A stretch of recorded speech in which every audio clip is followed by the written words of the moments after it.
Hey guys, tonight we tumble into the jostling streets of 19th century London, where you're clinging to a rattling carriage as soot settles on your overcoat, and your diaphragm hiccups like a drunken organ grinder. You probably won't survive this without a good chuckle or a shapeless dollop of mustard under your nose. So before you get comfortable, take a moment to like the video and subscribe, but only if you genuinely enjoy what I do here. Don't forget to post your location and local time in the comments so we can see if you're hiccuping in Chicago or catnapping in Calcutta. Now dim the lights, maybe turn on a fan for that soft background hum, and let's ease into tonight's journey together. You're pressed against the wooden bench of a horse-drawn hansom cab, the metal springs groaning under a full load of passengers and cargo. The year is 1865, and London's population has just topped 3 million souls, enough people to produce a daily cloud of coal smoke so thick you could carve your name into it like butter.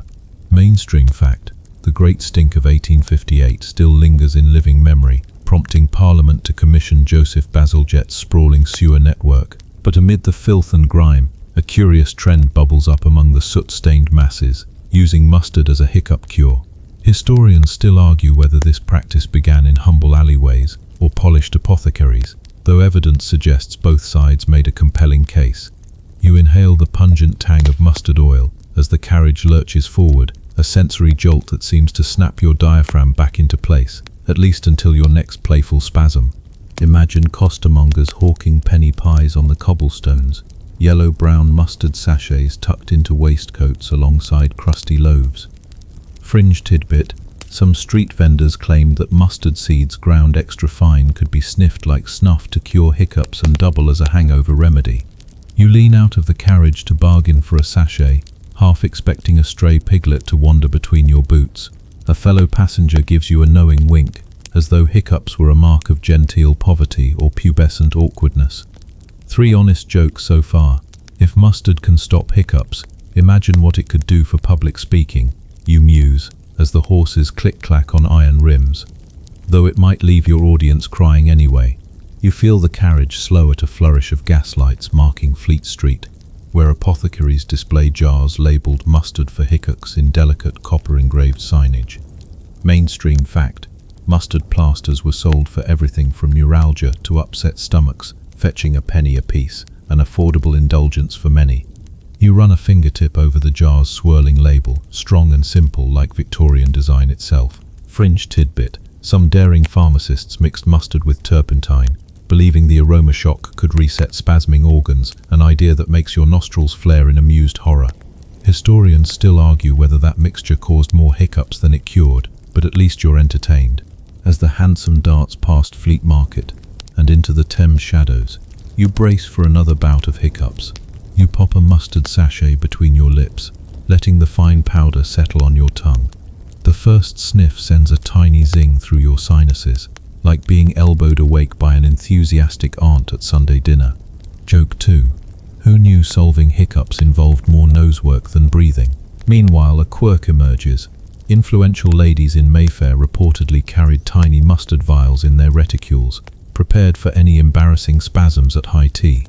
You picture the Duchess at her porcelain teacup, cheeks flushed by a sudden mustard-induced gasp, and can't help but grin. The carriage rattles on, wheels crunching gravel, as you sip the last dregs of porter you'd been nursing. Priests and paupers alike swear by mustard's diaphragm-resetting properties, while street urchins mimic the cure with mustard-smeared fingers dipped in dandelion wine. Mainstream fact: Victorian medical journals published case studies praising mustard's efficacy, though nothing like our rigorous clinical trials today. Fringe tidbit: some maverick healers even recommended sprinkling powdered mustard on moth-eaten blankets to ward off hiccup curses, because why not add a bit of superstition to your mustard remedy? Historians still argue whether superstition or science won the day in Victorian parlours. By the time you reach the lamp-lit arch of Temple Bar, your hiccups have quieted to faint echoes. You wipe mustard dust from your upper lip, feeling oddly triumphant. The cure may have been messy, the theory half-baked, but in a city humming with steam engines and sermon-soaked sermons, a dash of humour and a pinch of mustard were enough to soothe a trembling diaphragm. You step onto the pavement, inhale the cool night air, and realize that sometimes The simplest remedies carry the most compelling stories. You glide up the marble staircase of a Mayfair townhouse, the echo of your boots muted by plush runners, and the faint aftertaste of costermonger mustard still lingering at the back of your throat. Remember that penny pie alley encounter and the apothecary's poultice whisper. Now you step into a grand dining room illuminated by flickering candlelight, where aristocratic families convene over polished mahogany tables set with fine porcelain tureens. You probably don't expect to find mustard in these gilded halls, but tonight you're invited to witness how London's elite transformed a humble spice into a genteel dinner party staple. Mainstream fact: by the mid-19th century, mustard had climbed from street stalls to upper-crust tables, thanks in part to Mrs. Beeton's influential cookery guides, tomes that recommended stirring prepared mustard into consommes for piquancy and digestive comfort. Historians still argue whether Mrs. Beeton's endorsement propelled mustard from kitchen curiosity to aristocratic necessity, or merely codified a practice already in vogue among discerning gourmands. You step forward, blending into the host's circle, and inhale the heady aroma of beef broth laced with a pale yellow swirl. Your hostess, Lady Thorndyke, offers a polite curtsy and gestures toward an ornate silver tureen brimming with steaming clear soup. She ladles a porcelain spoonful into your bowl, adding a dollop of smooth English mustard with the precision of a painter applying the final stroke. The broth shimmers as the mustard dissolves, releasing a gentle heat that pushes away any lingering carriage chill. Joke 1. Who knew the route to high society went through a mustard jar rather than a stable door? As you sip, you notice a gilded mustard pot at each place, setting tiny enamel bowls with hinged lids, sometimes called mustard pots or moutardiers, complete with small silver spoons. Fringe tidbit: some wealthy families commissioned mustards blended with crushed truffles or rare spices imported from India, a kitchen prestige play that whispered of colonial reach and culinary daring. You can't help but smirk at the thought of drilling for truffles in Ludlow, but you quietly taste a hint of earth and musk, a fitting complement to the clear consommé. On one side, a viscount debates the virtues of Dijon versus English brown mustard, his monocle catching the candlelight like a mischievous eye. A touch of French flair preserves the palate, he declares, swirling his glass of claret. Across the table his sister counters, but dear Herbert, English mustard fortifies the spirit and cleanses the stomach. Historians still argue whether these sibling skirmishes were genuine culinary conviction or merely high society theatre. You lean in with feigned seriousness and stage whisper. Perhaps both can agree that mustard keeps dinner guests from nodding off. Joke 2. Or at least prevents unattended servants from mixing up the salt and sugar. The carved oak panelling reflects the flicker of beeswax candles, and you trace your gaze to a portrait of an ancestor holding an enormous mustard jar, his stern expression belying a playful obsession. In this household, mustard conversations go beyond the broth. Lady Thorndyke recounts that at last week's levee, she offered a mustard and honey cocktail to King Edward's equerry, an experiment that left his moustache tinged golden and his stoic composure wavering. Fringe tidbit: some Victorian cocktail books actually listed mustard-based aperitifs, meant to jolt one's senses before formal dinners. You try to mask a grin. Joke 3. I suppose it's better than being jostled awake by a footman. Between courses of roast pheasant and buttered turnips, attendants refill the tureens, each time adding another carefully measured squeeze of mustard. You marvel at how a spice once relegated to pickled herring now plays a starring role in high cuisine. Mainstream fact: in 1876, the Chartered Mustard Company of Cornwall recommended mustard-infused sauces to accompany everything from boiled lobster to syllabub, claiming it aided gentle digestion. Historians still argue whether those claims held true or functioned as marketing hyperbole, but diners certainly enjoyed the added zing. Your bowl is refreshed with a brothy bisque of artichoke hearts, brightened by a swirl of Dijon mustard, a precursor to the creamy hollandaise-like sauces that would conquer early 20th century menus. You raise your spoon and inhale that sharp aroma, recalling how costermongers once hawked sachets to dockworkers clawing through London fog. Now you're at the polished estate of Lady Thorndyke, surrounded by silver candelabras and the soft murmur of genteel conversation. You take a deliberate sip, Feeling the mustard's warmth ease the tension of a day spent navigating soot-choked streets. A footman appears with a silver tray bearing small porcelain dishes of mustard mixed with porter beer. A recipe supposedly favoured by a duke who claimed it cured both hiccups and heartburn in one fell swoop. Fringe tidbit. Legend has it that Queen Victoria once sampled this porter mustard concoction at Balmoral Castle, prompting her court to adopt it as a seasonal winter tonic. You consider the unlikely union of beer and mustard, and wonder at the royal palate's adventurous streak. You whisper to your neighbour, "I'm just waiting for the mustard champagne pairing to sweep the ton." Joke 4. Raise a glass of fizz, but mind your nose, it might smack back. Between courses, you glance at the lavish sideboards where mustard jars sit among candied fruits, marzipan sculptures, and silver epidines holding dried lavender sachets. The decorative mustard pots, often embellished with hand-painted pastoral scenes, seem more ornamental than functional, until a guest absent-mindedly stirs his soup and the faint tickle of mustard brings him out of a near slumber. You catch his eye, both of you sharing a conspiratorial nod. Mustard is the unsung hero of aristocratic alertness. As the dinner winds toward dessert, a delicate custard perfumed with rosewater, you reflect on how mustard's trajectory mimicked that of tea and fine china. Once exotic, now indispensable. Mainstream fact. By 1880, London's most fashionable households kept multiple mustard varieties on hand, from English bright yellow to French old-style brown, each designated for specific dishes. Historians still argue whether those distinctions held any practical weight or simply fed the era's obsession with class markers. Either way, you admire how mustard bridged culinary cultures much like the railway networks knitting Britain together. You finish your last spoonful of custard, the sweetness cutting through the lingering mustard warmth on your palate.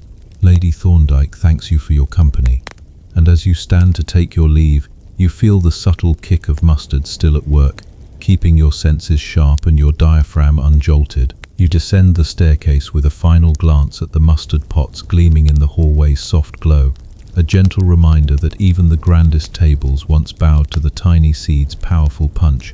Stepping back onto the lantern-lit street, the night air carries no hint of costermonger bustle or apothecary's steam, just the steady clip of your heels on brick. Yet you know that within every stately home, behind each polished tureen, there lies a spark of mustard magic waiting to whisk away your next hiccup with aristocratic flair. You step from the stone halls of academia into the gentle twilight of the city, gas lamps flickering awake as the sun dips behind slate rooftops. Remember the university debates, the market stalls, the misty lanes of mustard law. Now as the journey nears its end, you return to your own small flat in London, holding everything you've seen like a bundle of well-thumbed recipe cards, some yellowed and spattered with mustard oil, others fresh from digital printers. But before you rest, there's one last pocket of mystery to explore, the mustard that was never written about, the whispered cures, the family secrets, the ones tucked into letters and passed through generations, quiet as a midnight cough. Mainstream fact. Much of 19th century domestic life, especially for women and the working poor, went undocumented. Remedies like mustard compresses and inhalants often passed from mother to daughter, never making it into medical journals or academic archives. Historians still argue whether the formal record underrepresents mustard's true footprint, skewing our picture of its role in everyday lives. You stand before your fireplace, placing a small tin of mustard seeds beside a bundle of old clippings, feeling that absence like a missing page in a diary. You light a single lamp and unfurl a wrinkled letter given to you by an archivist earlier in the day. Written in a cramped, looping script, it's from a woman named Agnes, dated 1849, addressed to her cousin in Kent. She writes of a bout of wretched hiccups and how she'd cured them not with poultices or pepper or fright, but by singing into a bowl of mustard water until the bubbles died down and the hiccups followed. Fringe tidbit. No medical source corroborates this bizarre ritual, but the image is oddly peaceful, like a lullaby for the diaphragm. You chuckle. Joke 1. Next time I hiccup, I'll be harmonizing into soup. Beside the letter, a hand-drawn diagram of a hiccup cradle, a wooden rocker filled with mustard seed cushions. Supposedly, the patient would lie in it, the rocking motion jostling their breath, while the heat of their body released a gentle vapor. It's not mentioned in any Victorian medical manual you've seen, but the edges of the drawing are worn smooth, as if traced 100 times. Historians still argue whether such folk inventions were actually built or imagined in wishful letters passed between families during flu seasons and damp winters. You lean back in your armchair, the firelight softening the room, and remember other unrecorded moments. A boy in a flat above yours, who once told you his grandmother cured hiccups by sticking a mustard-soaked coin to his wrist. A French tourist who swore her family used mustard foot baths before dinner to prevent both indigestion and hiccups alike. Fringe tidbit. In parts of North Africa, mustard was mixed with honey and date syrup and rubbed into the soles of the feet, based on the belief that interrupting energy lines stopped hiccups at their source. Joke 2. Because nothing says upper body relief like spicy feet. Your own kitchen holds echoes of mustard's legacy. You glance toward the spice rack, where a squat jar labeled Coleman's has sat, mostly unused for years. You recall a failed attempt to use it on a sore knee, a moment that ended in laughter, not healing. Mainstream fact: despite mustard's dubious modern reputation as a cure, its culinary use never waned. Historians still argue whether its survival in cuisine helped preserve its medicinal lore, its presence in the pantry allowing its story to remain within reach. You open the lid, take a long sniff. The burn rises behind your nose like an old friend tapping you on the shoulder. You half wonder if it's working, or if simply believing in its power is enough. In this, at least, the Victorians would have understood you completely. Joke 3. It's not the mustard that cures hiccups, it's the hope that it might.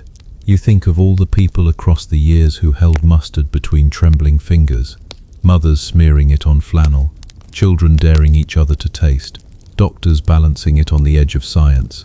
You realize that mustard was never just about stopping hiccups. It was a story people could tell themselves while they waited for something to pass. A story that required just enough faith to swallow. Outside, a light breeze stirs the tree branches. Inside, the room smells faintly of spice, ink, and the past.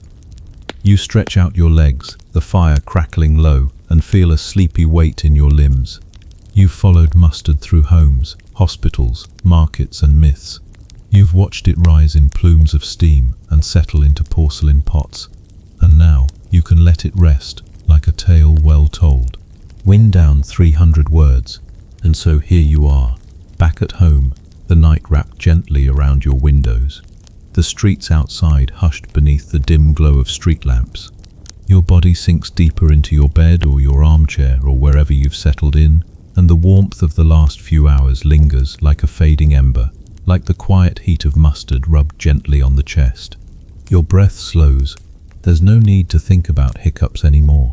Not about poultices or pewter spoons or mustard vials hidden in a minister's coat.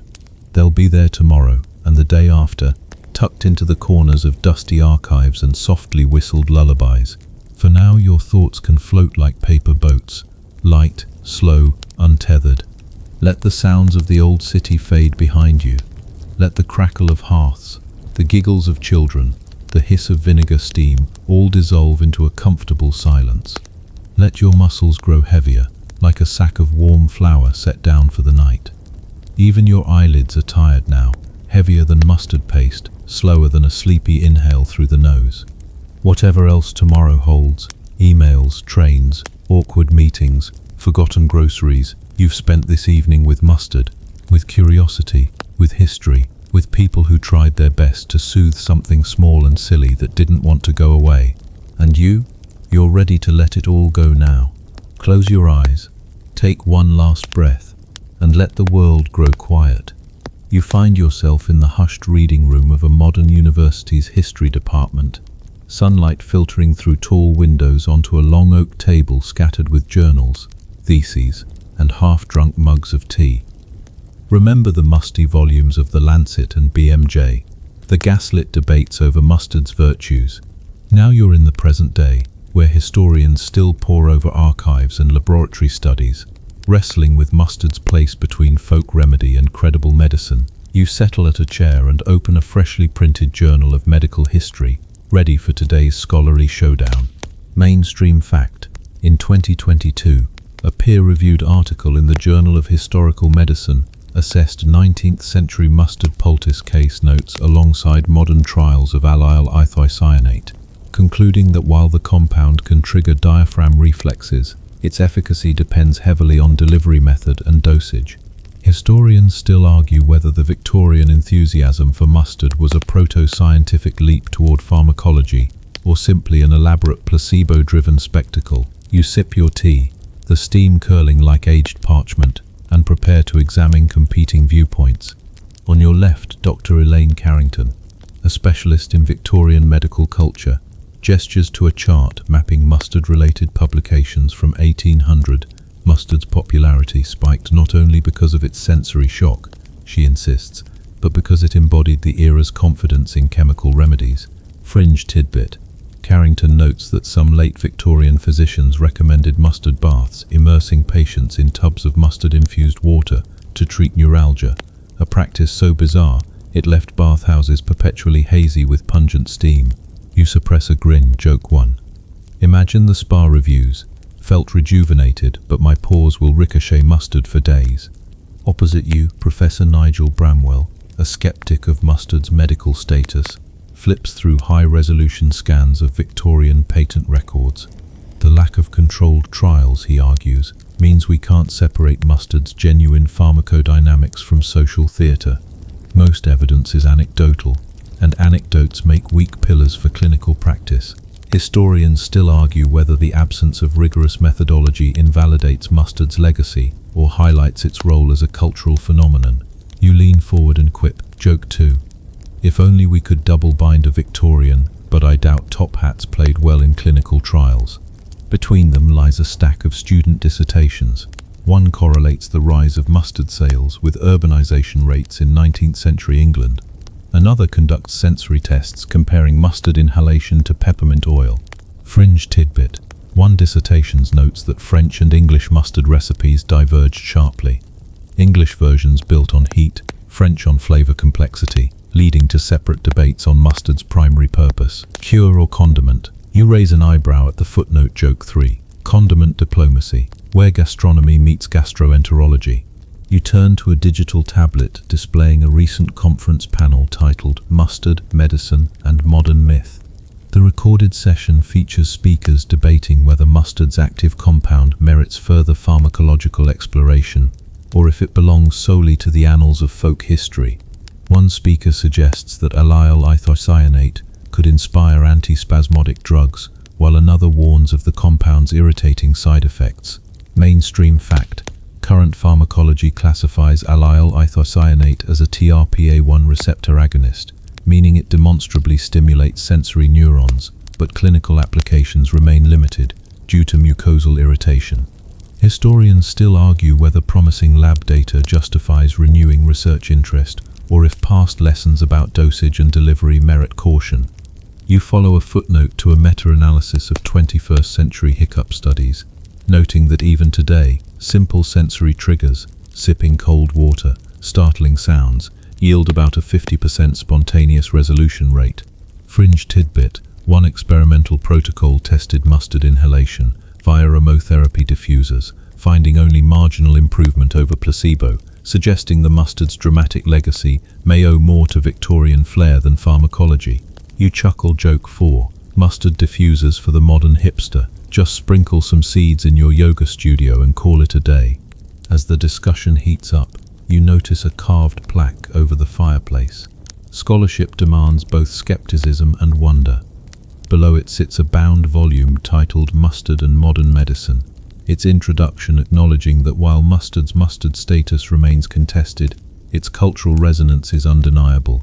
You reflect that scholars' debates mirror those of Victorian physicians and apothecaries, mixing empirical caution with a hunger for novel cures. Historians still argue whether mustard ushered in an era of home-based chemical therapies or represents a quaint detour on the path to modern pharmaceuticals.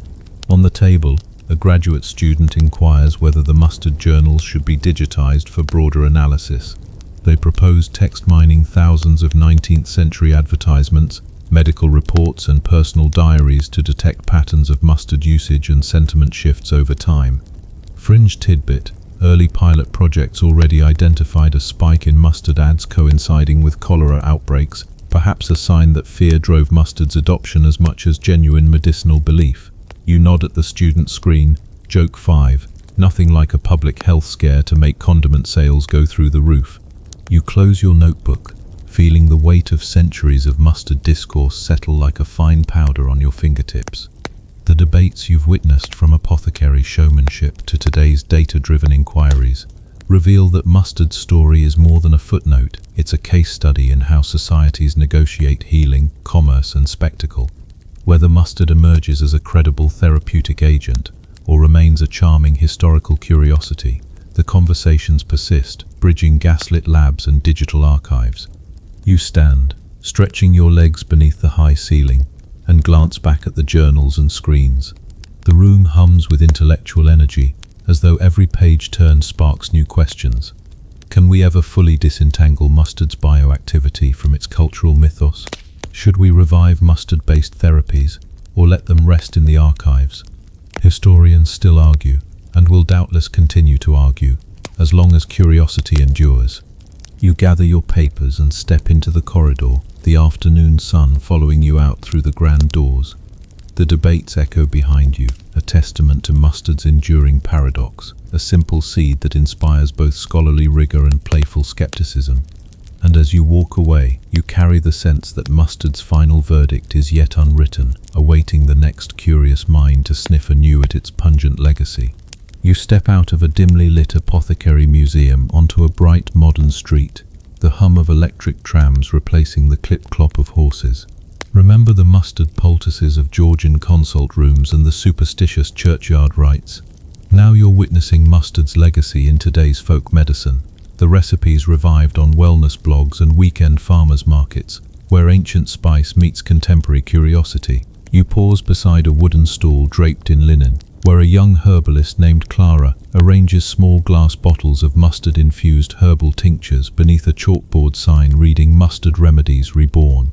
Mainstream fact: in recent surveys, nearly 30% of alternative health practitioners report recommending mustard compresses for muscle soreness and respiratory congestion, an echo of Victorian synopisms. Historians still argue whether such modern endorsements stem from genuine efficacy or a resurgence of nostalgic appeal, but the trend reflects mustard's enduring reputation as a multi-purpose remedy. You lean in to read Clara's neatly printed labels: mustard and eucalyptus chest rub, ginger mustard tea blend, and hiccup stopper nasal inhaler. Clara hands you a small vial of mustard eucalyptus oil. Fringe tidbit: some holistic healers now mix mustard oil with essential oils of lavender and frankincense, believing the combination offers both decongestant action and stress relief in an age of screen-induced tension. You unscrew the cap and inhale. The familiar pungent kick mingles with floral tones, transporting you from modern bustle back to gaslit chambers. Joke 1.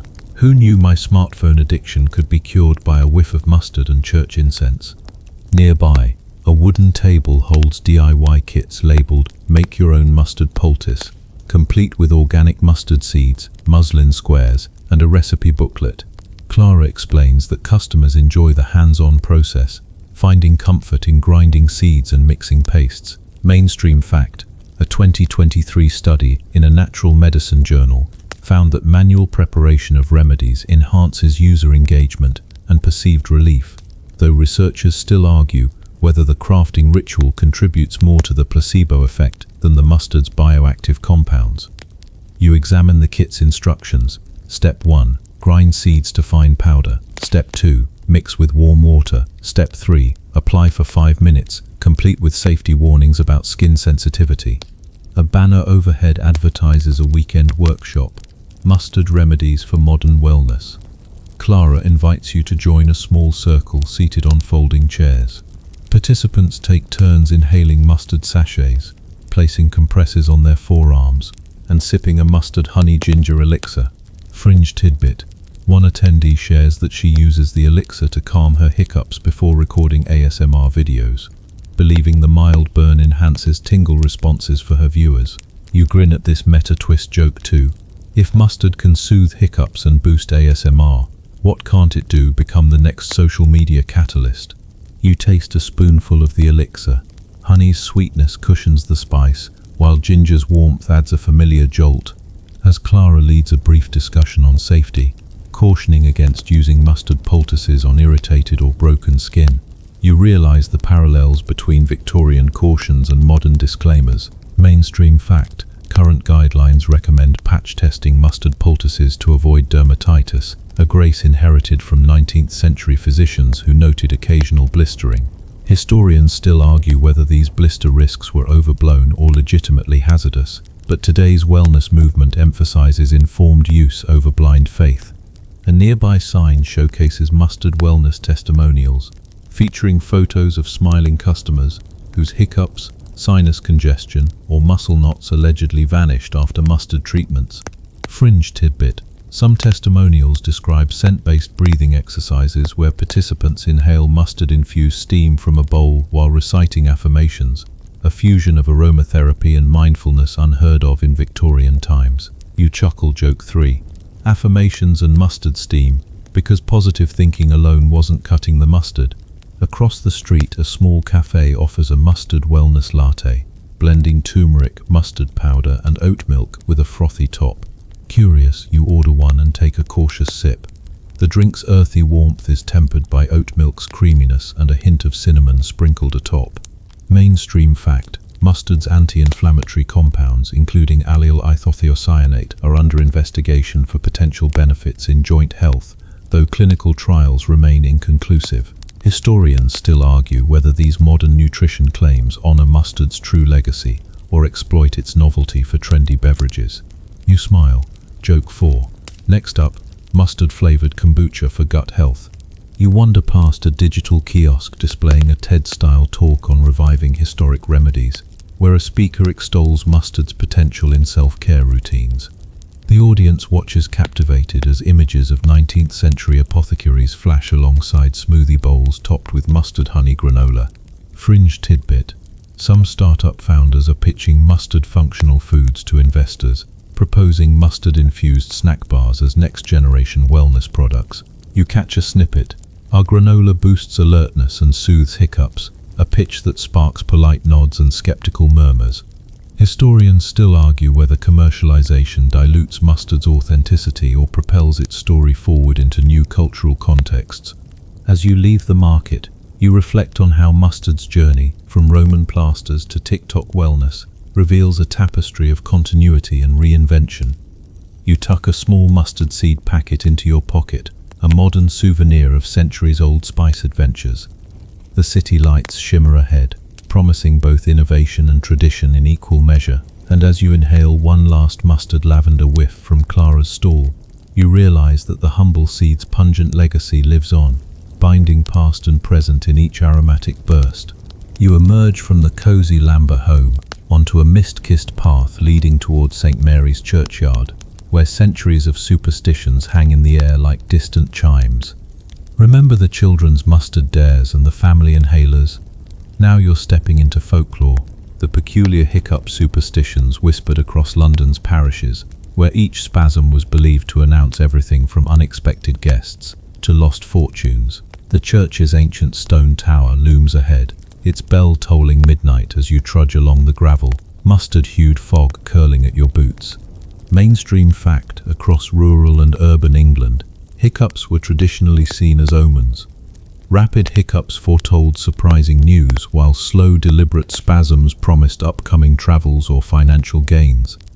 Historians still argue whether these beliefs originated in Celtic superstition or were later woven into Christian folk practices, but their persistence speaks to the era's blend of practicality. You pause beneath the tower's shadow and trace patterns in the gravestones, names carved long before the Victorian mustard mania. A weathered parish sign creaks overhead, warning travellers to beware of unbidden spirits. Fringe tidbit: some Londoners believe that hiccups occurred when a stray soul tried to communicate through the body, and inhaling mustard vapour could cleanse the spirit channel and restore bodily harmony. You shiver in fascination, imagining a ghostly presence repelled by pungent fumes. Joke 1. Nothing like mustard to keep both hiccups and haunted guests at bay. You follow a narrow footpath around the church, dotted with lanterns swaying in the damp breeze. A local fortune teller, Madame Belle, sits beside a moss-covered headstone, her table draped in velveteen and littered with talismans. She beckons you over, her eyes glinting in lantern light. "Hiccups are the soul's Morse code," she whispers, offering you a tiny vial of mustard-infused holy water. Fringe tidbit: desperate parishioners sometimes combined mustard with blessed church water, believing the consecration amplified the spice's cleansing power. You sniff cautiously and feel the familiar burn, convincing enough that even skeptics nodded in respect. Madame Belle flips a deck of linen-bound omen cards, each illustrated with hiccup symbols: a startled hare, a dripping candle, a lone crow. She interprets your hiccups as a sign of imminent adventure, a journey across the English Channel, perhaps to Parisian salons where mustard equally fervent cures. Historians still argue whether such fortune tellers genuinely believed in mustard-enhanced divination or simply capitalized on public intrigue. You smile wryly. Joke 2. My next adventure, a mustard-powered séance in Versailles. As you stroll away from the churchyard, the legend of hiccup omens follows you. Faster hiccups, they said, meant laughter and joy on the horizon. Slower ones, a need for caution in business deals. An ancient script etched into bodily spasms.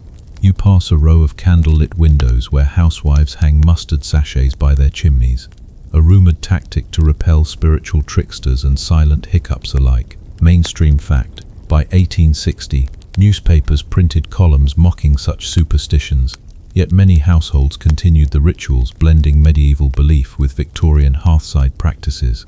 Historians still argue whether public skepticism eroded these customs or simply drove them underground into whispered kitchen rites. You peek through a fogged window into one such home, watching a mother place mustard oil drops on her sleeping infant's nostrils, an extreme measure thought to guard against spirit-induced hiccups. Fringe tidbit: some midwives claimed that combining mustard oil with eucalyptus leaf infusions offered both respiratory relief and supernatural protection, a practice straddling medicine and magic. You suppress a gasp. Joke 3. Mustard oil and eucalyptus sounds more like a Victorian spa treatment than a ghost repellent. Reaching the lane's end, you encounter an itinerant preacher who warns against reliance on mustard and superstition, urging trust in prayer and scripture. He sprinkles holy water over a mustard sachet, declaring it cleansed but not before asking for a penny donation. Historians still argue whether clergy condemned mustard rituals outright or quietly permitted them as harmless folk customs. Either way, the church's stance was as varied as the hiccup rhythms themselves. You pause under a gas lantern, reflecting on how hiccups bridged the tangible and the unseen, how mustard's pungent kick served both physiology and folklore. The path ahead fades into the night's soft embrace, the church tower's silhouette receding like a bookmark in a centuries-old story. As you resume your walk, mustard vial in hand and hallowed stones behind you, you carry with you the echoes of superstitions, knowing that each breath, each hiccup has woven tales of spirit whispers, village elders, and the ever-present comfort or challenge of that mustard remedy. You wander down a narrow lane lined with terraced brick houses, their windows glowing warmly against the cool night air. Remember the cottage remedies and the frenzied market cures. Now you're heading into the heart of domestic life to witness Victorian family mustard rituals. Those playful mustering of siblings for a spoonful challenge or a secret mustard pact passed between cousins. At number 12 Maple Crescent, the Lambert family welcomes you into a parlor where lace curtains frame a flickering hearth and the soft patter of children's laughter drifts from a back room. Mainstream fact: by the 1860s, prepared mustard was sold in small earthenware pots and tin tubes, making it a staple in most Victorian households. Historians still argue whether its ubiquity owed more to culinary demand or its medicinal versatility, but for families like the Lamberts, mustard was as common as tea and bread. You follow young Emily and her older brother Thomas as they slip into the kitchen, eyes gleaming with mischief. Emily produces 2 teaspoons, one heaped with bright yellow mustard paste, the other empty and pristine. Fringe tidbit: Victorian children sometimes used mustard challenges as dares, wagering small sums of penny candies on who could withstand the heatiest spoonful without flinching. You watch as Thomas scoops a generous dollop and offers it to Emily with a dramatic flourish. "Last one standing wins my marbles," he declares, eyes dancing. Joke 1. Nothing says sibling bonding like a duel of nasal fireworks. Emily, determined, lifts the spoon to her lips, nostrils flaring as the mustard's pungent aroma triggers a sneeze reflex before it even touches her tongue. She braces herself, cheeks reddening, then bravely swallows.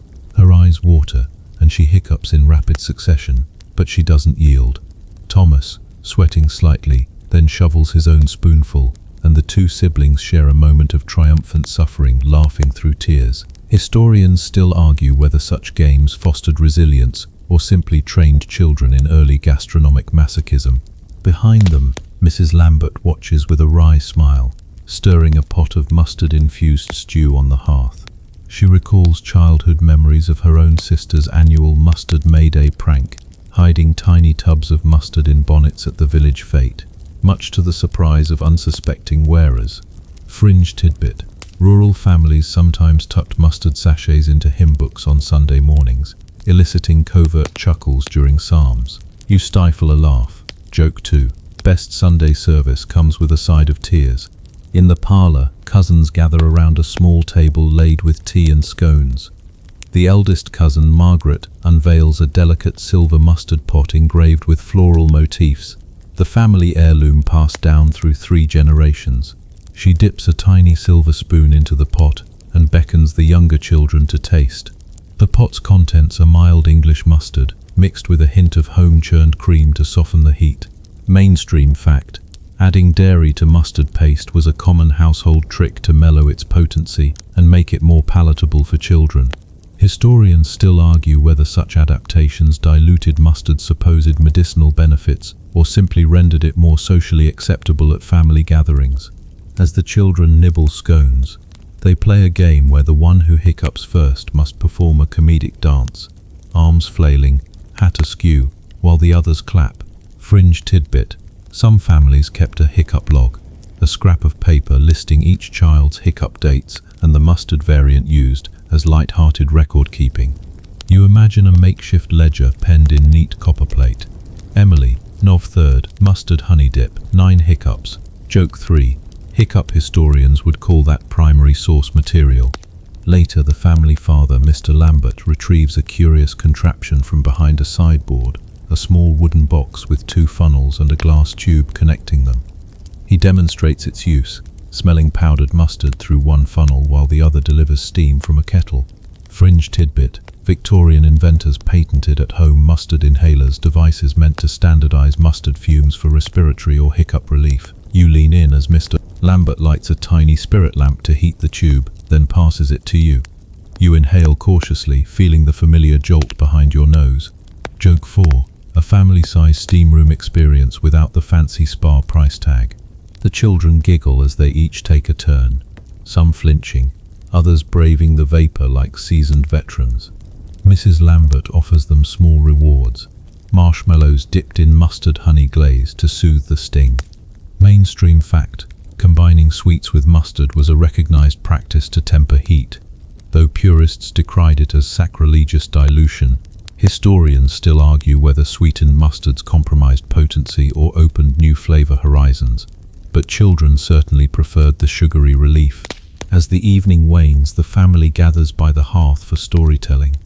Grandfather Lambert regales them with tales of how, as a lad, he'd swap labels on mustard jars, replacing mild with hot, to prank the village shop.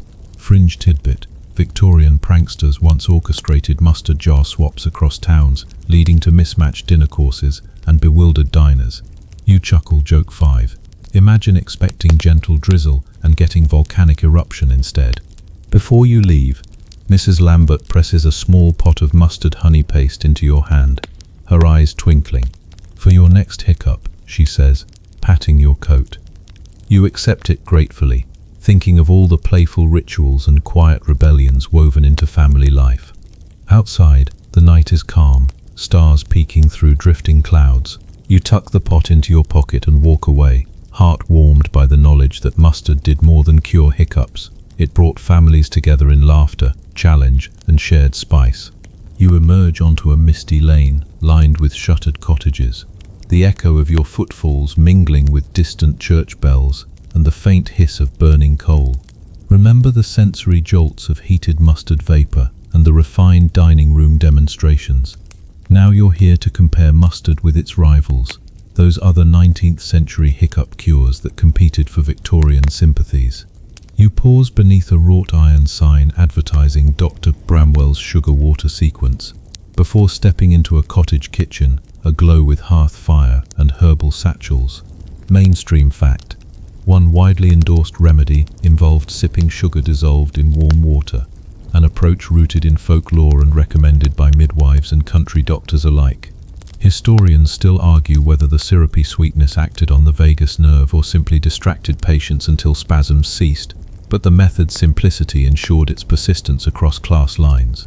You cup your hands around a chipped ceramic mug filled with amber-hued sugar water, inhaling its molasses scent, an unexpectedly comforting aroma that contrasts richly with mustard's pungent sting. Your hostess, a kindly matron named Mrs. Withers, guides you to a wooden table strewn with jars of rock candy and rough-hewn ladles.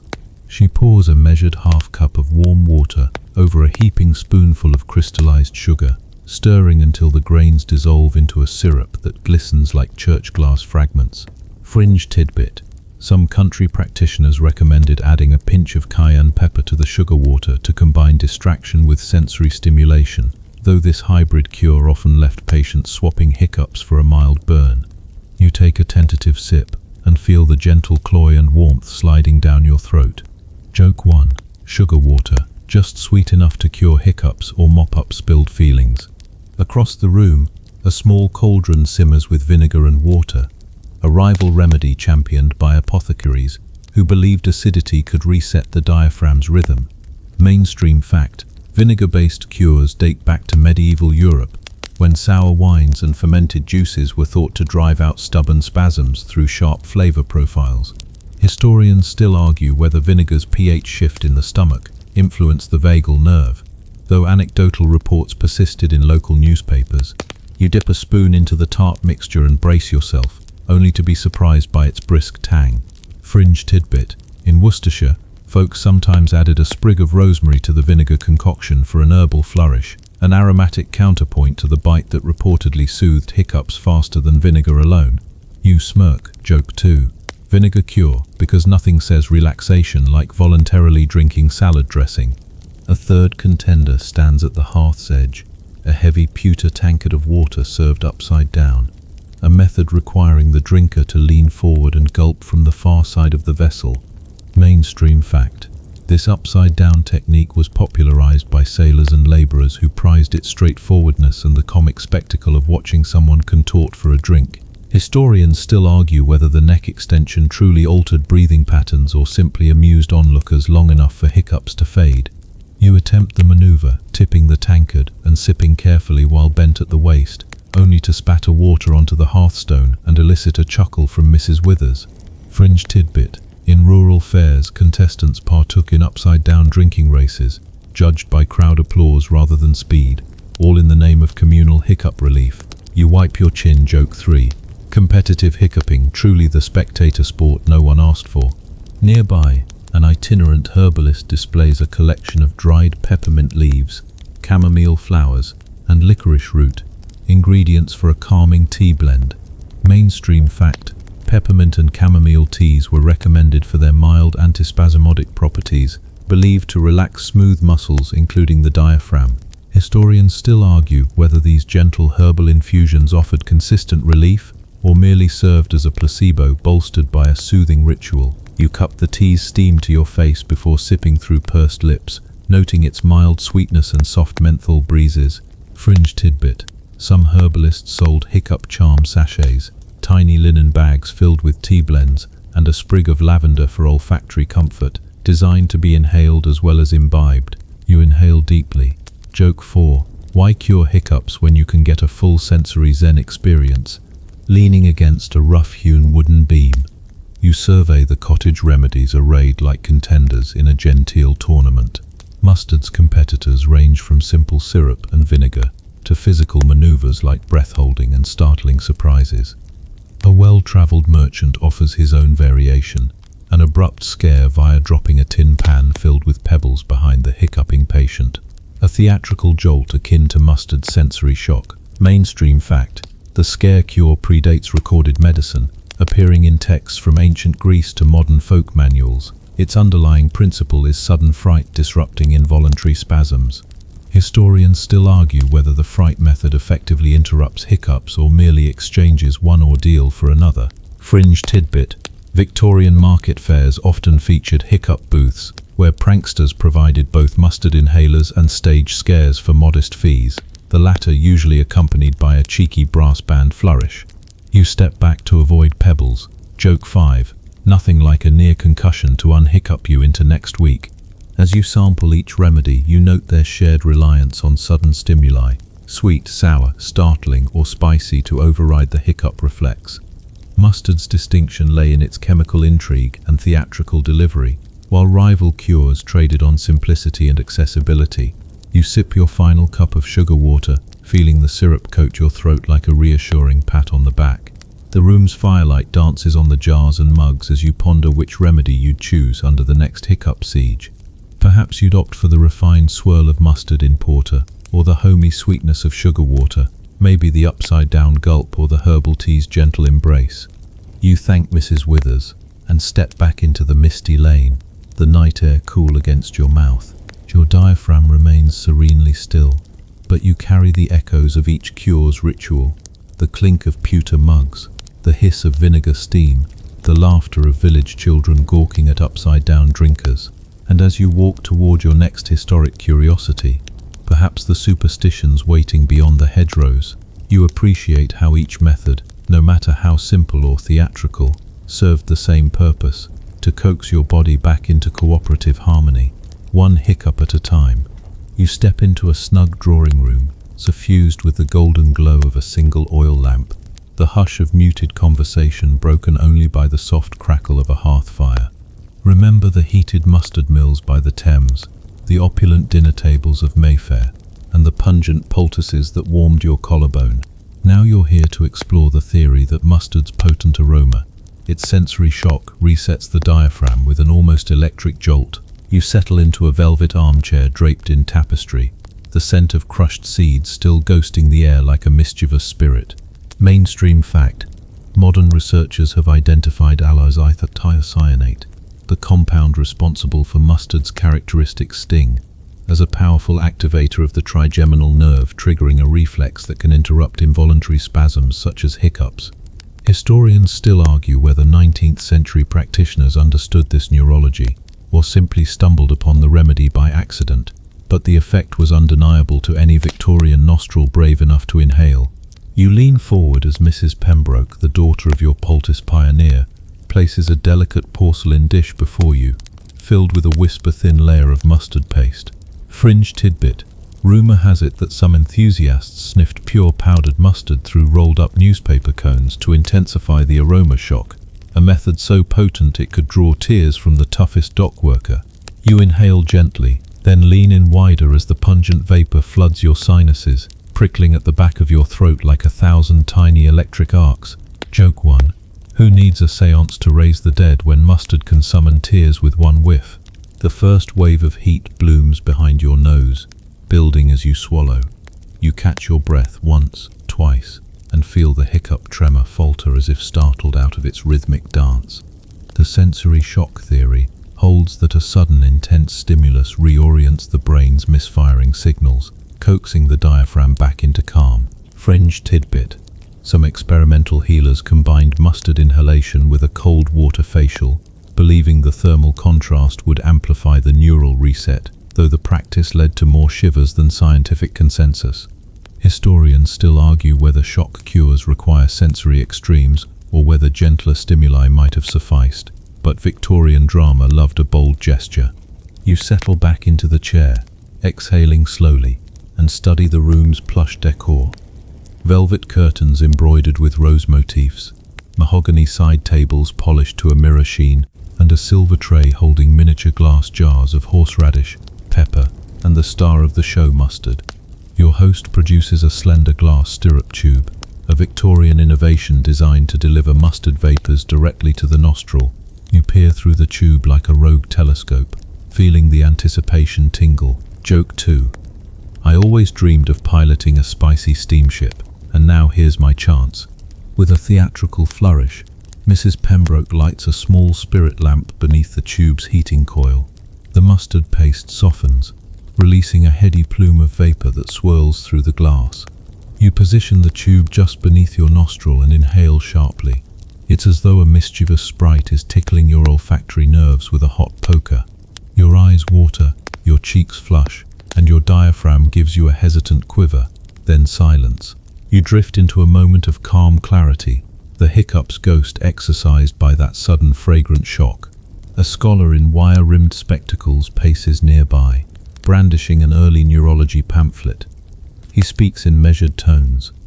The trigeminal reflex arc, stimulated by mustard's allyl isothiocyanate, may indeed override the errant vagal impulses causing hiccups.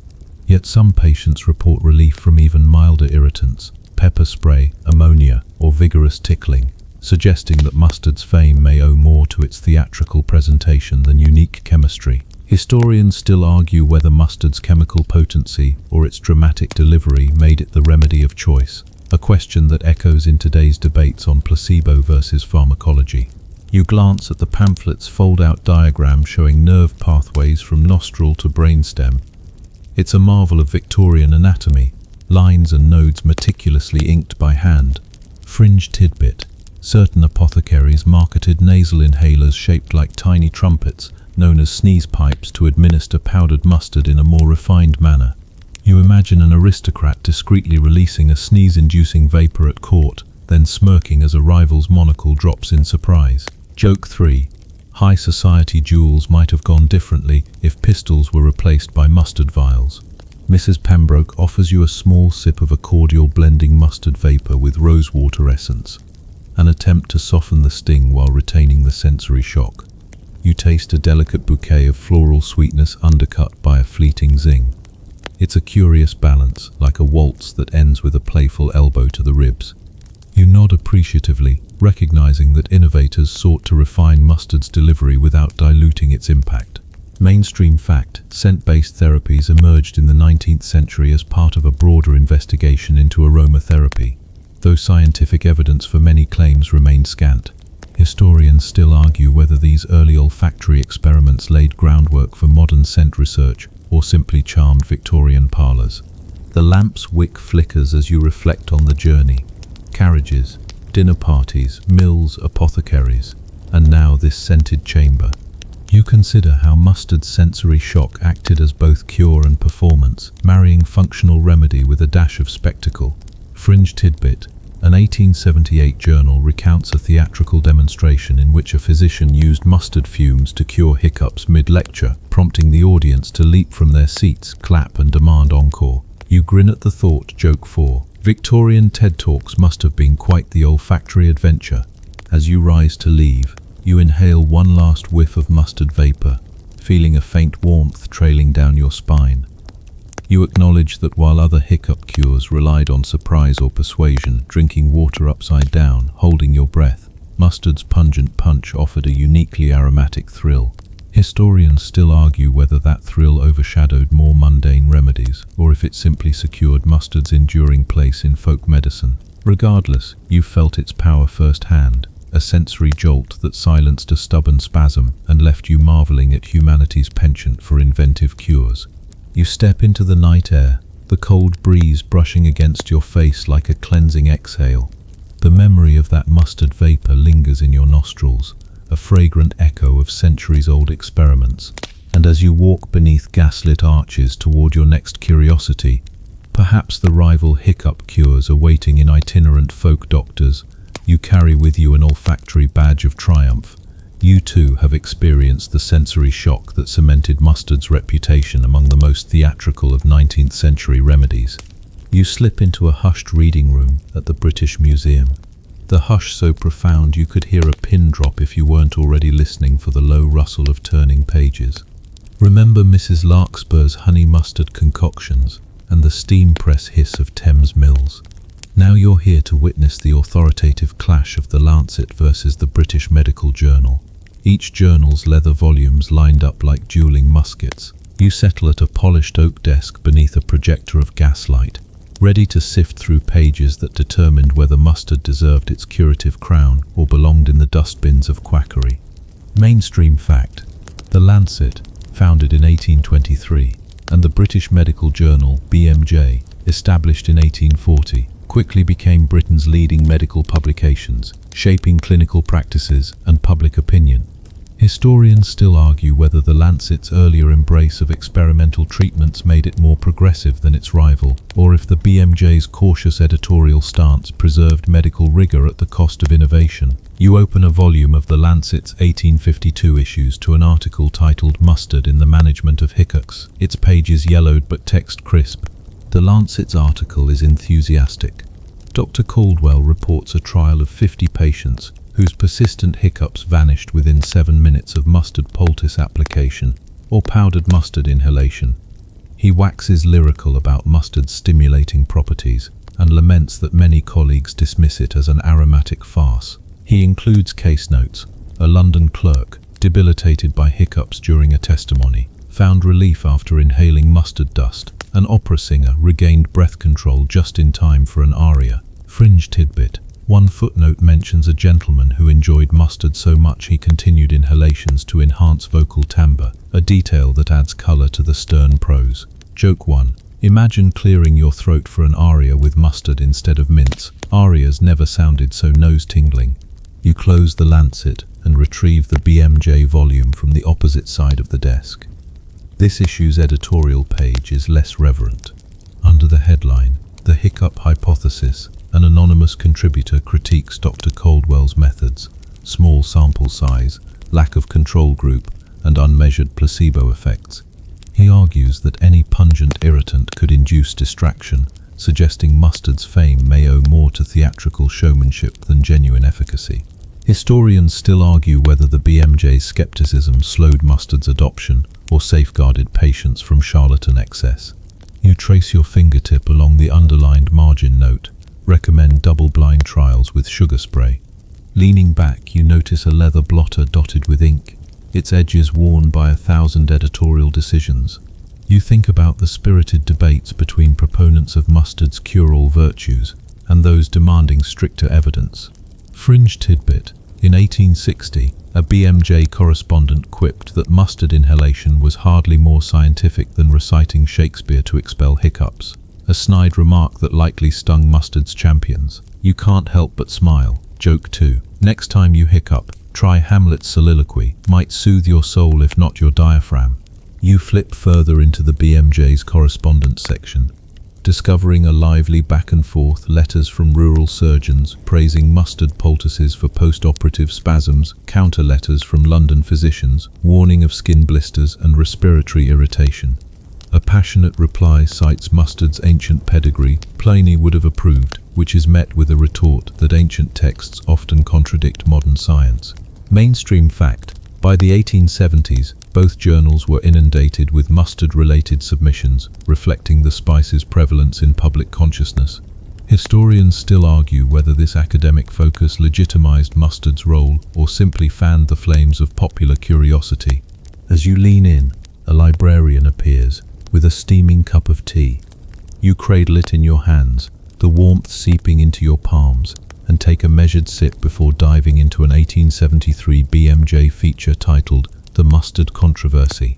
This long-form article reviews previous studies, dissects chemical analyses of mustard oil, and even reports one anecdote of a patient whose hiccups ended after exposure to bitter almond vapors, raising questions about whether mustard's unique compounds were responsible or if any strong irritant would suffice. Fringe tidbit: the author notes that some contemporaries tried tasting pepper, ammonia, or tickling the back of the throat with cotton swabs, yet the mustard remains the most theatrical, he concedes with restrained admiration.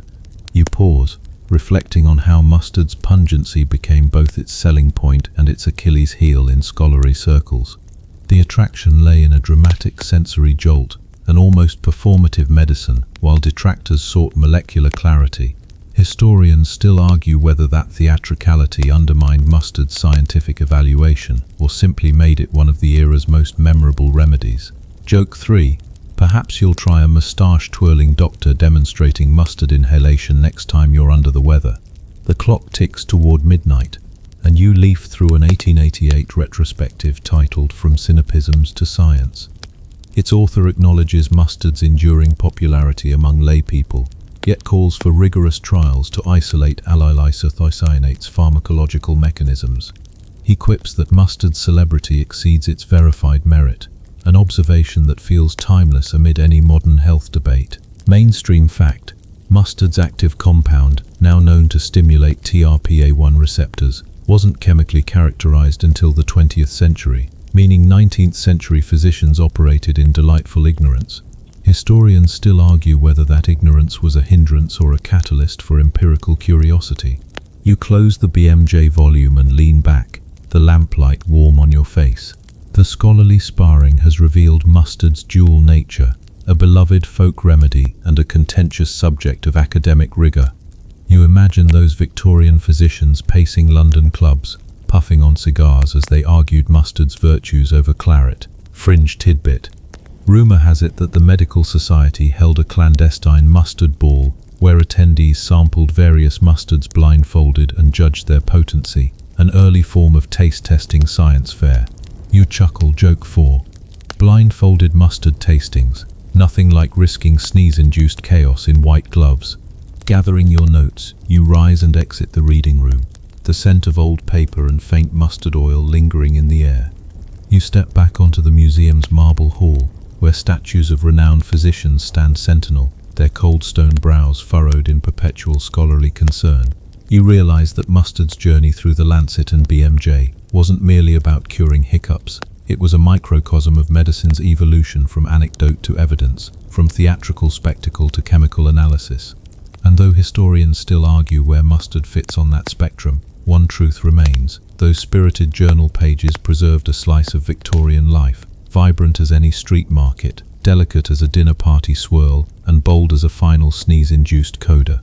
You step into a low-ceilinged kitchen, tucked behind a cluttered apothecary, the wooden floorboards creaking beneath your boots, and the aroma of simmering porter mingling with mustard's sharp tang. Remember the mill's steam hiss, the aristocratic broths, and that makeshift dressing room poultice.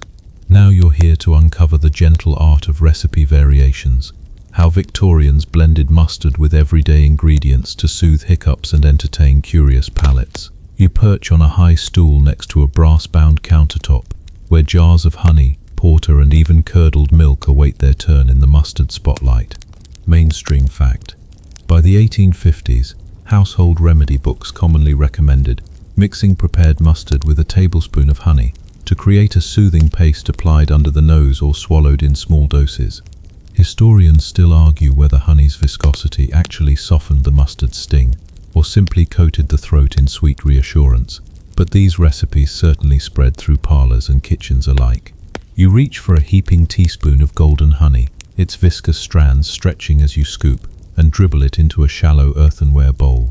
Next you add 2 generous dollops of smooth English mustard, stirring with a mother-of-pearl spoon until the paste achieves a lustrous amber hue. Fringe tidbit: some pioneering homemakers remixed mustard and honey with mashed banana or softened avocado, believing the fruit's soothing texture would temper the spice and create an edible mask for children prone to resisting stronger remedies. You taste a sliver on your fingertip. The mustard's bite is tempered by honey's warmth, a curious flavor that tickles your taste buds with equal parts shock and delight. Joke 1. Tastes like breakfast on the go, if breakfast had a temper tantrum. Around you, copper kettles bubble with porter-based concoctions. Your host, Mrs. Larkspur, a stout woman in a flour-dusted apron, dips a wooden ladle into a steaming pot of dark ale, infused with powdered mustard. She pours a thimbleful into a teacup and invites you to sip. The liquid coats your throat with a gentle bitterness, followed by a quick mustard jolt that prompts your diaphragm into submission. Mainstream fact: brewer's ale was thought to soothe hiccups by combining mustard's irritant effect with beer's carbonation, believed to reset the vagus nerve through effervescence. Historians still argue whether alcohol's warmth or mustard's kick did most of the work, or whether the combination merely distracted the drinker long enough for spasms to subside naturally. You lean closer to inspect the recipe ledger, a leather-bound volume listing dozens of mustard-based mixtures, complete with tasting notes and recommended dosages. Fringe tidbit: one eccentric entry suggests whisking mustard powder into whipped egg whites, then spreading the foam onto the back of the neck for a ticklish tingler effect, said to scare hiccups into hiding. The notion of mustard meringue makes you suppress a laugh. Joke 2. Pastry chefs must have rejoiced at this fluffy battlefield. Mrs. Larkspur flips a page to reveal an improved porter mustard elixir, equal parts porter, honey and a dash of ginger syrup, warmed gently and served in a demitasse cup. She calls it the drunken mustard cure, though she assures you it never gets imbibed to the point of tipsiness. You wrap your hands around the cup, feeling its warmth seep into your fingers, and sip carefully. The ginger's warmth dances with mustard's tang, while honey softens the edges, a surprisingly harmonious trio. Joke 3. It's like a Victorian hot toddy got jealous and invited mustard to the party. As you stir the last of the elixir in your cup, Mrs. Larkspur demonstrates a honey mustard paste whipped with clotted cream into a silky spread. She applies a tiny blob to the back of your hand, rubbing it gently until your skin tingles. Fringe tidbit: this rich variation was reportedly served at ladies' sewing circles.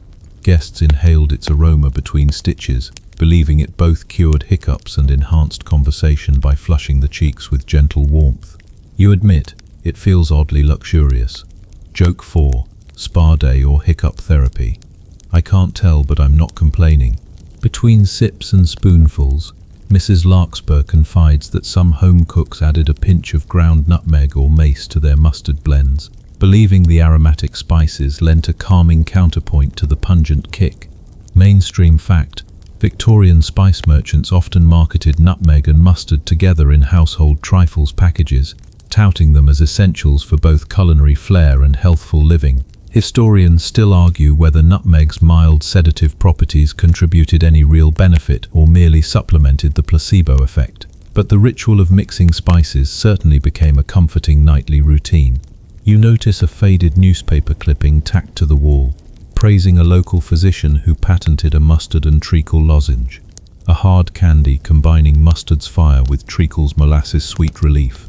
Fringe tidbit: the physician's patent notes that the lozenge's gradual dissolution made it ideal for hiccup sufferers to suck on during church sermons, where shouting "excuse me" every minute would have been frowned upon. You slip a lozenge into your mouth and feel its heat unfold slowly, a discreet remedy for refined settings. Joke 5. Perfect for pew-bound hiccupers and parlor performers alike. As the kettle's whistle signals the end of this tasting session, Mrs. Larkspur hands you a folded slip of parchment. It's her own mustard melange recipe. 1 part mustard powder, 2 parts honey, half part fresh lemon juice, and a dribble of London dry gin, warmed, strained, and served with candied orange peel. She calls it the gilded cure, meant for special occasions rather than everyday hiccups. You tuck the parchment into your pocket, marveling at how a single spice can inspire such creative variations across social strata, from pauper's yeast-based poultice to gin-infused high society cordial. You rise from the stool, the kitchen's warmth still radiant, and step into the cool evening air. The lampposts flicker along the narrow lane as you walk, cradling a small jar of honey mustard paste in your coat pocket. You reflect on how these gentle recipe variations bridged ancient mustard lore with domestic innovation, each mix promising relief, comfort, or merely a moment of amused curiosity. And as the wind carries the faint scent of honey, ginger, and mustard to your nose, you realize that the simplest remedies often come with the most flavorful stories. You find yourself at the river's edge, the Thames rolling past like a slow serpent beneath a canopy of gaslit fog. Remember the warmth of Dr. Pembroke's mustard poultice and the bustle of costermongers hawking sachets on Whitechapel's cobbles. Now you're here to witness how that tiny seed transformed into an industrial titan mass-produced in riverside mills that clanged and hissed along London's waterways. You step onto a creaking wooden jetty, the scent of wet oak mingling with the faint tang of crushed mustard seeds carried on the breeze. Mainstream fact: By the 1860s, several large-scale mustard mills had sprung up between Greenwich and Blackfriars, harnessing steam power to crush and grind thousands of mustard seeds daily, meeting the soaring demand of both apothecaries and dinner parties. Historians still argue whether these factories caused more pollution in the Thames than the coal barges did, or whether mustard's pungent runoff actually helped mask the river's infamous stench. You walk past hulking brick buildings, their tall chimneys puffing thin plumes of steam into the night sky. Each mill boasts a signboard proclaiming Royal Crown Mustard Mills or Thames Steam-Pressed Mustard Co., promising seeds sourced from Leeds farmers or imported from Canadian prairies. Fringe tidbit: one enterprising mill owner experimented with soaking mustard seeds in brine made from pickled herring vats, claiming the fishy ferment enhanced both flavour and medicinal potency. You wrinkle your nose at the thought. Joke 1. Mustard that tastes like last week's supper? Only in Victorian London. Inside the largest mill, the air vibrates with the rhythmic churn of steel rollers pressing seeds into a coarse paste. You lean over a railing, watching yellow-brown mustard ooze from the crushing stones into troughs below. Then conveyor belts powered by overhead belts and pulleys carry the paste to mixing vats. You catch the heady aroma, reminding you of every carriage ride, dinner party and apothecary's lamplit shelf you've visited so far. It's a comforting thread weaving through centuries of mustard lore. A millwright, soot-streaked and wearing leather gauntlets, offers you a tin cup of water and beckons you to sample the freshly ground paste. You dip a fingertip into the churned mass and press it to your tongue, feeling an immediate zing that makes your eyes water. Joke 2. If that doesn't cure hiccups, it'll at least wake your ancestors from the grave. As you explore further, you notice vats labelled Imported Dijon Specialty, English Brown, and Market Standard Yellow. Each vat is stirred by long wooden paddles wielded by workmen whose shirt sleeves are rolled to their elbows. Fringe tidbit: some mills dabbled in experimental blends, adding powdered horseradish root or peppermint oil to create exotic mustard varieties, though most customers stuck to the classic heat. Historians still argue whether these novelty mustards ever caught on or faded into the footnotes of forgotten trade catalogues. From a raised walkway, you peer down at shovels of mustard seed husks being dumped into a trough of boiling water. That husk flake byproduct, once considered waste, soon found life as low-grade animal feed or as an abrasive scrub for copper cookware. Mainstream fact: by 1872, mill owners had patented processes to extract mustard oil for industrial use in lamp fuel and leather tanning, diversifying profits beyond the dinner table. You imagine lamp-lit streets burning with mustard oil lamps, mustachioed pedestrians glowing under their own seasoning. You continue along a narrow catwalk to witness sacks of mustard seeds arriving by barge, each stamped with origins: Syria, France, India, and Canada. You run your hand along the coarse burlap, curious how these global shipments wound through trade networks to land here at the Thames mills. Fringe tidbit: rumour had it that some Canadian grain merchants inflated seed quality with sand ballast, leading to uneven milling and occasional equipment jams, an industrial hiccup if there ever was one. You chuckle. Joke 3. Nothing says international trade like a gritty surprise in your lunch. Below you, in a side chamber, men sort seeds by hand using grimy sieves and kerosene lamps. You crouch beside a worker, inhaling the spicy dust as he flicks husks aside. He tells you that during summer months, when the river brimmed with barges, production peaked, yet the water level sometimes rose enough to flood the lower floors, turning mustard paste into a bubbling river of yellow inside the mill. Historians still argue whether those floods led to tougher safety regulations or simply made workers more vigilant and soggy. A sudden clang echoes as a steam whistle blows, signaling a shift change. Workers wipe mustard paste from their forearms, replacing their caps and trading tired smiles with co-workers gearing up for the night. You note the camaraderie, an unspoken bond formed over shared chores and sinus-clearing sneezes.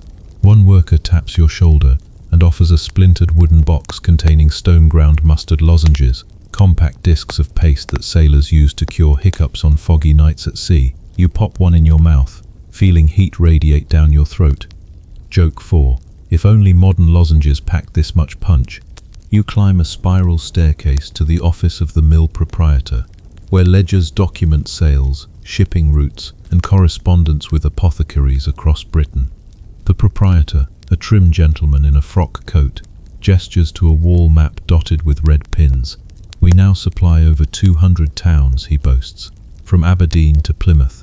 Each pin a testament to mustard's reach, from remote fishing villages to bustling industrial towns. Mainstream fact: by 1880, mustard consumption per capita in England had soared to unprecedented levels, making it one of the nation's most traded condiments and cures. Historians still argue whether this popularity stemmed more from genuine health beliefs or Victorian marketing flair. You spot a framed letter from an American buyer praising the transatlantic mustard quality test, an event where London mustards were shipped overseas to see if they survived the sea voyage without losing heat. The letter winks that one batch arrived so potent it revived the dying lungs of a Mississippi steamboat captain.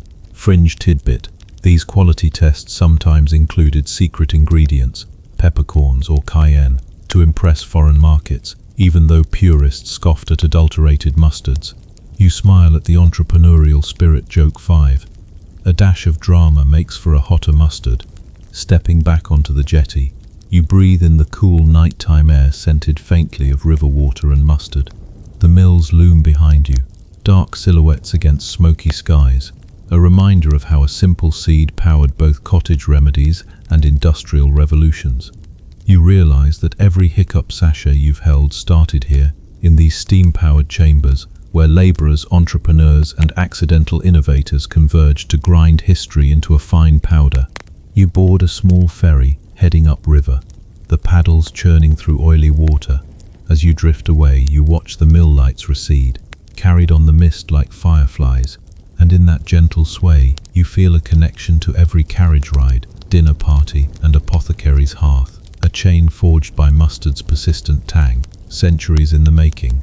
You step into a narrow consultation room in a Georgian townhouse, the scent of mustard still clinging to your coat from last night's dinner party in Mayfair. Remember those gilded tureens and costermonger barrels.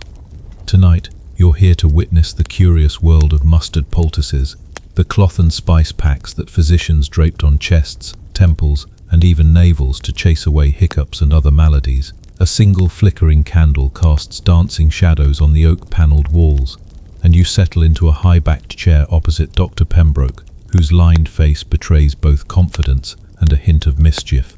Mainstream fact: by 1830, the use of mustard poultices, sometimes called synopisms, had become widespread across Britain, recommended for everything from chest congestion to muscle pain, often sold in printed pamphlets by medical practitioners. You watch Dr. Pembroke slice open a linen sack, releasing a burst of pungent aroma that tickles your nostrils like a mustard-flavored tickle fight. He mixes the yellow-brown powder with warm water in a porcelain bowl until it forms a pasty consistency.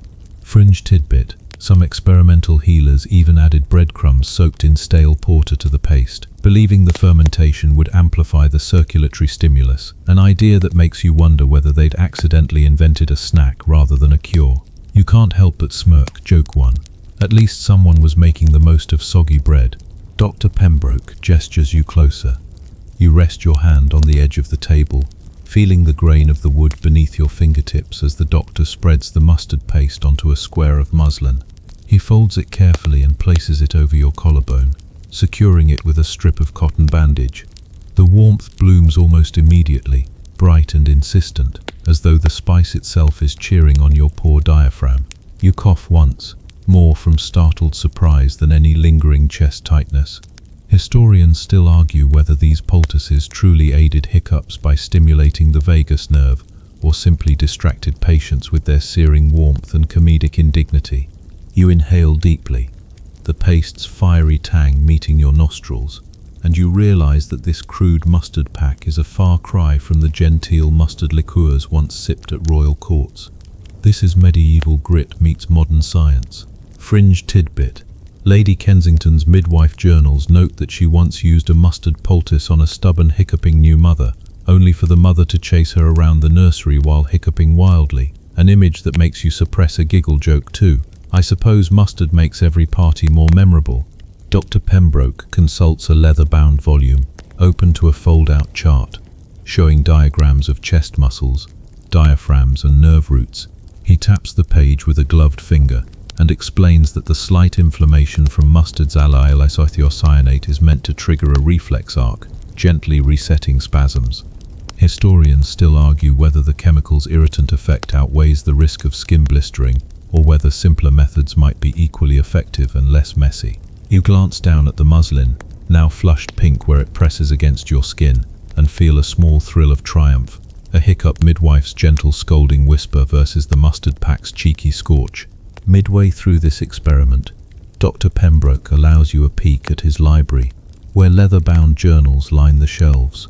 You slide one out, an 1822 treatise, claiming mustard poultices cured hiccups in 9 out of 10 cases, complete with testimonies from coal miners, seamstresses, and sob-smitten parliamentarians. A tucked-away margin note warns that a poultice left on too long could leave permanent mustard tattoo on unprepared patients, an eyebrow-raising detail that earns you a murmured laugh. Joke 3.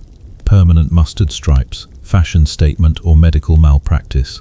Turning a page, you find a more cautious article from The Lancet, dated 1845, insisting that poultices are only useful when applied to the upper neck to stimulate the phrenic nerve.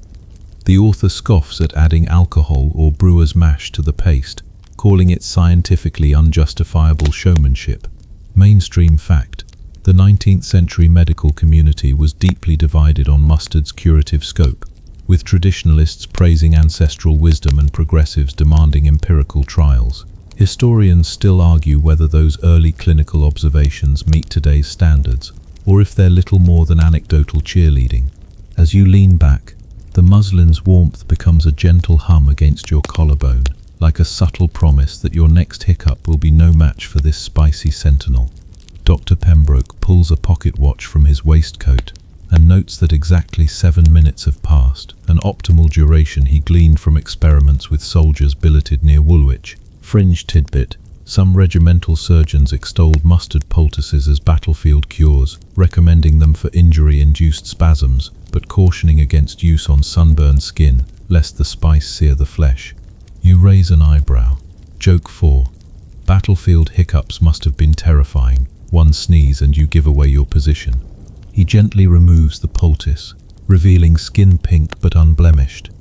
Most report immediate relief, he says, closing his journal with a thump.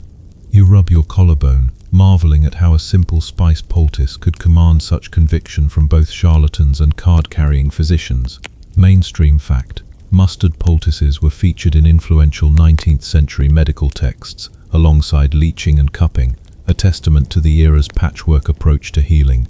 Historians still argue whether this method was a stepping stone toward dermatological therapies, or a detour best forgotten. Before you depart, Dr. Pembroke offers you a small muslin sachet filled with dry mustard powder and instructions. Apply for exactly 5 minutes, then follow with a pinch of sugar, believed to seal the cure. You tuck the sachet into your pocket next to your costermonger wrapper and aristocratic mustard tin, smiling at the collection of curiosities you've amassed. Fringe tidbit: some Victorian home remedy books suggested sealing the treated area with candle wax to lock in the tonic, a practice that must have resulted in sticky fingers and smoky rooms. You can't help but laugh. Joke 5. Wax-sealed mustard sounds like a Victorian love letter. As you step back into the London street, the night air feels cooler against your skin, the faint warmth from the poultice lingering like a secret handshake. You sense the old apothecaries, dinner salons, and street markets converging in that single moment, an intersection of science and tradition, seriousness and playful showmanship. And you know that next time a hiccup strikes, you'll carry with you not just a sachet of powdered seed, but centuries of debate, anecdote, and culinary performance. You step onto the uneven cobblestones of Whitechapel High Street, mustard tin tucked safely in your pocket from that apothecary's hearth. Flickering gaslights pool amber circles around you, and steam rises from the sewers like ghostly wisps. Remember that leathery horse harness, the coughing carriage, and that micro-explosion of mustard under your nose.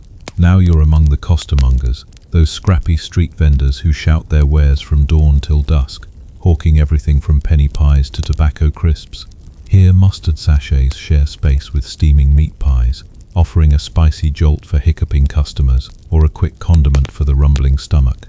Mainstream fact: costermongers formed tight-knit guilds in 19th century London, regulating standards and stamping goods to guarantee quality, an early form of street food certification. Tonight you're leaning over a wooden barrel draped in burlap, where a stout vendor balances penny pies in one hand and mustard sachets in the other. The vendor's face is lined with coal dust and good humor, his voice rising over the clang of a nearby ironmongery. You catch the savory aroma of mutton pie mixed with the sharp tang of ground mustard, and before you know it, your shoulders relax at the promise of comfort food with a medicinal twist. Fringe tidbit: some entrepreneurial costermongers carried secret recipes for mustard-blended chutneys, mixing mustard powder with dried plums and brown sugar to create a sweet, savory paste, rumored to cure hiccups and boost morale for late-night dock workers. You inquire about the recipe, only to receive a conspiratorial wink and the vendor's promise that the formula would sell your grandmother's pearls for a taste. Joke 1. I'd trade my last shilling for that chutney, or maybe just my dignity. You hand over a copper penny for a steam-warmed pie and a sachet. As the vendor pinches the top of the paper packet, you feel the faint crackle of the mustard powder inside. He leans in, voice dropping to a stage whisper, a nip under the nose, a nip on your tongue, and hiccups begone. You muster a playful groan, imagining an entire chorus of hiccups bowing at his feet. Joke 2. Imagine if hiccups wore little top hats and curtsied for mustard. Quite the spectacle. You cradle the pie in one hand, the pastry flake gently falling onto your coat lapel. With your free hand, you tear open the mustard sachet and crush it between thumb and finger, releasing a sneeze-inducing cloud that tickles your nose. A trio of sailors pauses to watch, their eyes watering, but minds sharpened. One scratches his chin and remarks, "Better than grog for keeping the sea off your lungs." Historians still argue whether that sailor's endorsement was more about camaraderie or cobblestone bravado, but the effect is palpable. Your diaphragm quivers once and stops. The street grows noisier as a nearby penny gaff, an impromptu music hall, spills laughter and accordion tunes into the night air. Costermongers shout over each other, hawking flasks of coffee and wooden-handled mustard grinders. A ragged child darts between the stalls, nose pink and eyes bright, mimicking grown-ups by tapping a mustard packet to his lips as if conducting a symphony. Fringe tidbit: Victorian children sometimes collected empty mustard jars and fashioned them into makeshift whistles for street performances, an early busker's improv instrument. You can't help but smile. Joke 3. Who knew mustard meant music lessons for ragamuffins? You wander toward a cluster of coster carts pulled by wiry horses, each cart decked with faded enamel signs proclaiming pure English mustard or Lancashire's finest seeds. The vendors move in a practiced rhythm, scooping pies, wrapping newspapers around mustard packets, and balancing crates of hot chestnuts. The air vibrates with negotiation. 2 pies for a tuppence. I'll take 3 sachets, love. And every so often, someone tests the cure live, sniffing, pausing, then beaming at the sudden hiccup relief. Mainstream fact: by the 1850s, mustard sachets became a staple in railway refreshment rooms and street stalls alike, prized for portability and potency. Historians still argue whether railway officials promoted them to counteract rattling train hiccups or simply to clear sinuses on long runs, but travellers swore by their efficacy on every county line.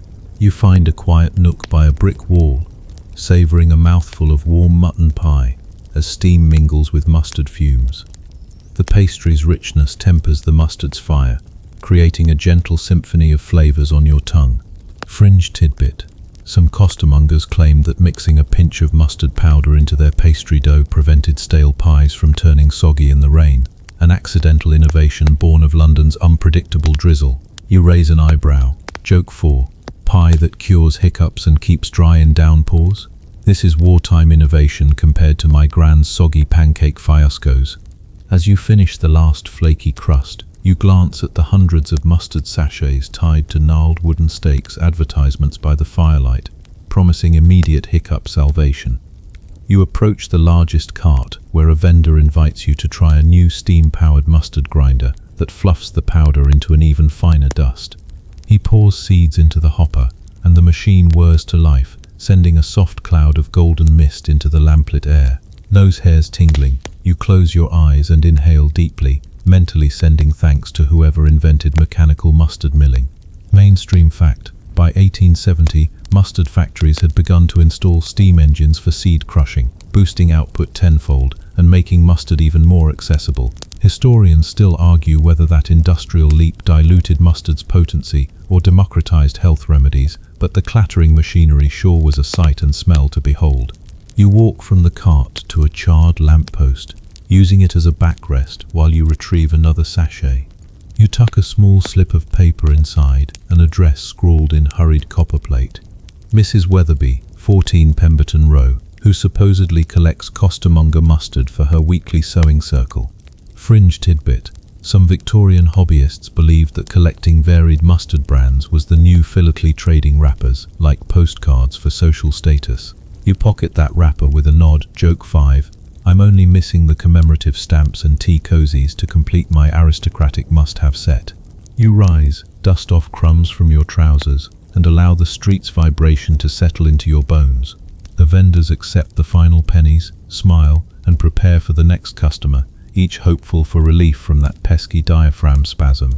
As you drift away from the Costa line, the mingled scents of meat, mustard and coal smoke create a comforting lullaby.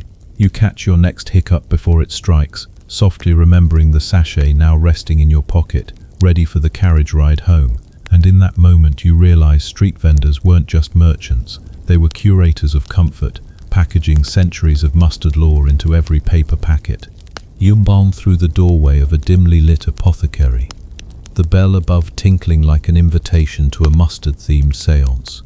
Remember that rattling carriage ride and the mustard sachet dust still clinging to your coat. Now imagine going back centuries before the smog-choked streets of London, to times when mustard seeds were prized more than a polite nod from the king. You lean against a polished oak counter, inhaling a heady bouquet of crushed herbs and bitter roots, and trace your finger along rows of amber glass vials labeled in looping calligraphy.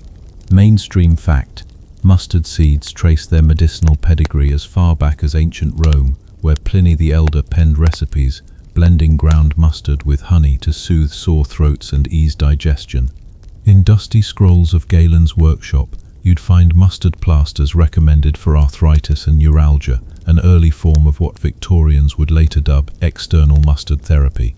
Historians still argue whether those Roman remedies were truly effective or served more as a placebo to calm jittery citizens facing barbarian invasions, but the seeds themselves survived centuries of culinary and curative experimentation.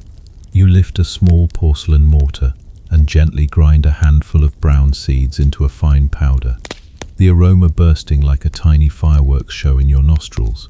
Fringe tidbit: ancient Chinese texts mention warriors smearing mustard poultices on battle wounds to stun the pain, while some Ayurvedic manuscripts recommend mustard oil massages to improve circulation and possibly to ward off ill-tempered relatives at family reunions.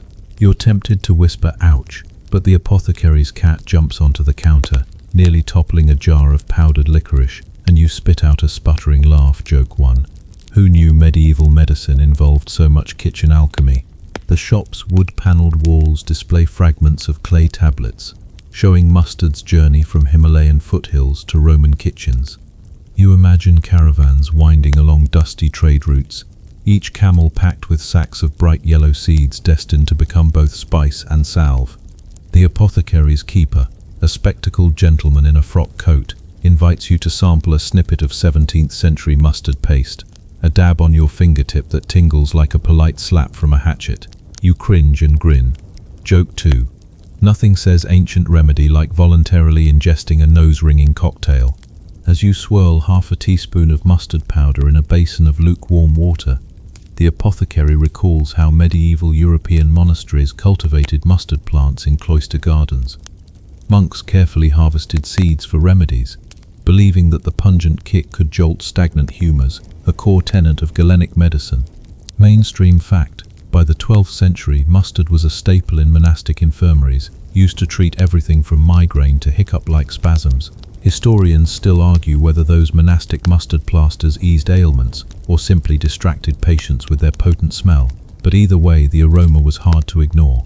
You dip a linen cloth into the muddy yellow mixture, feeling the faint oiliness as you fold it into a neat square. Fringe tidbit: one medieval remedy involved wrapping mustard-dipped cloth around a pet rabbit's foot, intended to confuse malevolent spirits through a combination of fur, furrowed brows, and mustard-induced sneezes. You try not to giggle. Joke 3. Rabbit's foot, mustard and spirits. Sounds like my last dinner party. The apothecary's cat mews as if in agreement, its whiskers twitching at the slightest scent of spice. The air grows thick with anticipation, and you realize that by the 19th century, when Londoners recoiled from smog-choked streets into the comforting glow of apothecaries, mustard's reputation as a cure-all had already been polished by centuries of trial and error. You envision the first English pepper mills grinding seeds imported from Dijon and Heidelberg, seeds once carried by Roman legions and traded by Venetian merchants. Mainstream fact: the 1800s saw a surge in commercial mustard production, with entrepreneurs bottling prepared mustard in neat ceramic pots emblazoned with royal crests to reassure customers of its medicinal purity. Historians still argue whether the branding tripled mustard's allure beyond the kitchen, or merely coated it in smug Victorian self-importance. You swirl your mustard water poultice one last time, feeling the warmth seep through the cloth. The apothecary guides you to a crackling hearth where you can test its efficacy. You press the poultice gently to your forearm, the heat blooming beneath the fabric like a shy sunrise. Within moments, a faint tingle ripples under your skin, and though your hiccups are miles away from the London carriage, you sense that the trickle of warmth and scent might coax your diaphragm back into polite silence. Pause for a sensory detail: the crackle of embers, the soft creak of a leather-bound apothecary ledger opening, and the golden glow reflecting off jars of dried lavender and powdered bark. This is no flash surgery or gut-churning tonic, just a humble cloth and centuries of hope pressed to your skin. Fringe tidbit: some 18th century herbalists swore that adding a drop of eel oil to the mustard mixture would double its potency, an idea that conjures images of slippery fishermen haggling in muddy riverbanks. You shudder in mock disgust and smirk. There goes joke 4, because nothing says relaxing bedtime remedy like fish oil in your face. You lean back in a high-backed wooden chair, feeling the gentle heat diffuse through your arm, and realize that this mustard revival was more than a curious fad. It was a bridge connecting ancient wisdom to Victorian pragmatism.